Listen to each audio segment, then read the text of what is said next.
ज्ञान की किताब एक में आपका स्वागत है। तो आज लेके आए हैं अनंत चतुर्दशी व्रत कथा। तो चलो देखते हैं। एक बार महाराज युधिष्ठिर ने राजसूय यज्ञ किया। उस समय यज्ञ मंडप का निर्माण सुंदर तो था ही, अद्भुत भी था। वह यज्ञ मंडप इतना मनोरम था कि जब वो थल की भिन्नता प्रतीत ही नहीं होती थी।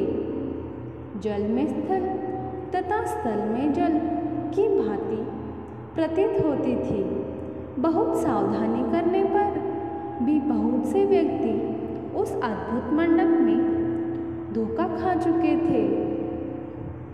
एक बार कहीं से टहलते टहलते दुर्योधन भी उस यज्ञ मंडप में आ गया और एक तालाब को स्थल समझ उसमें गिर गया। द्रौपदी ने यह देखकर अंधों की संतान अंधी कहकर उनका उपहास किया। इससे दुर्योधन चिढ़ गया। यह बात उसके हृदय में बाण समान लगी। उसके मन में द्वेष उत्पन्न हो गया और उसने पांडवों से बदला लेने की ठान ली।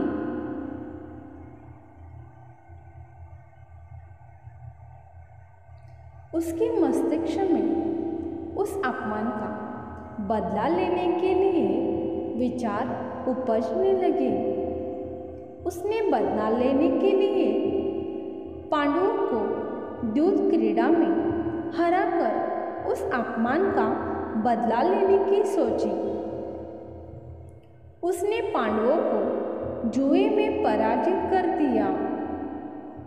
पराजित होने पर प्रतिज्ञानुसार पांडवों को 12 वर्ष के लिए वनवास भोगना पड़ा।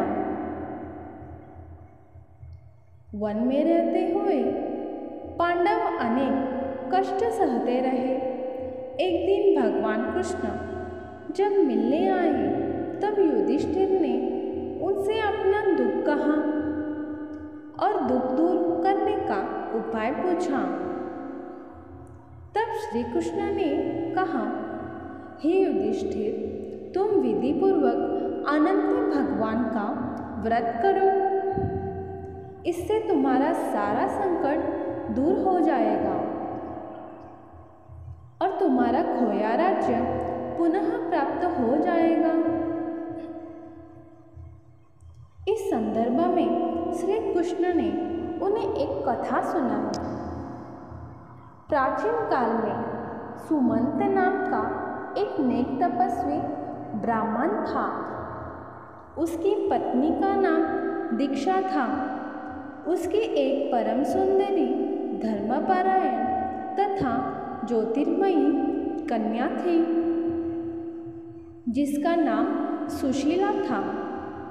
सुशीला जब बड़ी हुई तो उसकी माता दीक्षा की मृत्यु हो गई। पत्नी के मरने के बाद सुमंत ने कर्कशा नामक स्त्री से दूसरा विवाह कर लिया। सुशीला का विवाह ब्राह्मण सुमंत ने कौंडिन्य ऋषि के साथ कर दिया। विदाई में कुछ देने की बात पर कर्कशा ने दामाद को कुछ ईंटें और पत्थरों के टुकड़े बांधकर दे दिए।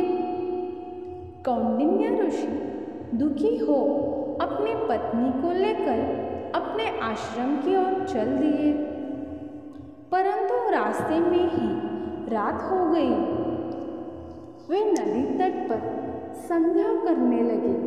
सुशीला ने देखा वहाँ पर बहुत सी स्त्रियाँ सुंदर वस्त्र धारण कर किसी देवता की पूजा कर रही थी।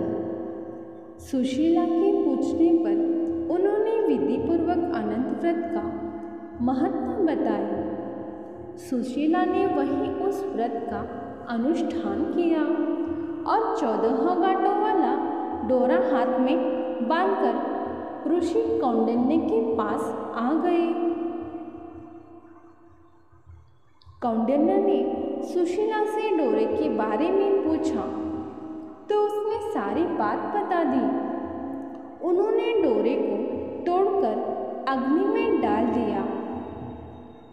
इससे भगवान अनंत जी का अपमान हुआ। परिणामतः ऋषि कौंडिन्य दुखी रहने लगे। उनकी सारी संपत्ति नष्ट हो गई। इस दरिद्रा का उन्होंने अपनी पत्नी से कारण पूछा तो सुशीला ने अनंत भगवान का डोरा जलाने की बात कही। पश्चाताप करते हुए ऋषि कौंडिन्य अनंत डोरे की प्राप्ति के लिए वन में चले गए। वन में कई दिनों तक भटकते भटकते निराश होकर एक दिन भूमि पर गिर पड़े। तब अनंत भगवान प्रकट होकर बोले, हे कौंडिन्य, तुमने मेरा तिरस्कार किया था, उसी से तुम्हें इतना कष्ट भोगना पड़ा। तुम दुखी हुए, अब तुमने पश्चाताप किया है। मैं तुमसे प्रसन्न हूँ।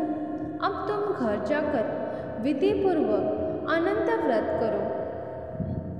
14 वर्ष पर्यंत व्रत करने से तुम्हारा दुख दूर हो जाएगा। तुम धन धान्य से संपन्न हो जाओगे। कौंडिन्य ने वैसा ही किया और उन्हें सारे क्लेशों से मुक्ति मिल गई। श्री कृष्ण की आज्ञा से युधिष्ठिर ने भी अनंत भगवान का व्रत किया, जिसके प्रभाव से पांडव महाभारत के युद्ध में विजयी हुए तथा चिरकाल तक राज्य करते रहे। तो इस कथा को पढ़ने से या सुनने से बहुत लाभ प्राप्त होता है। तो ऐसे ही वीडियो पाने के लिए ज्ञान की किताब 1 को लाइक करें, शेयर करें, कमेंट करें और सब्सक्राइब करें। धन्यवाद।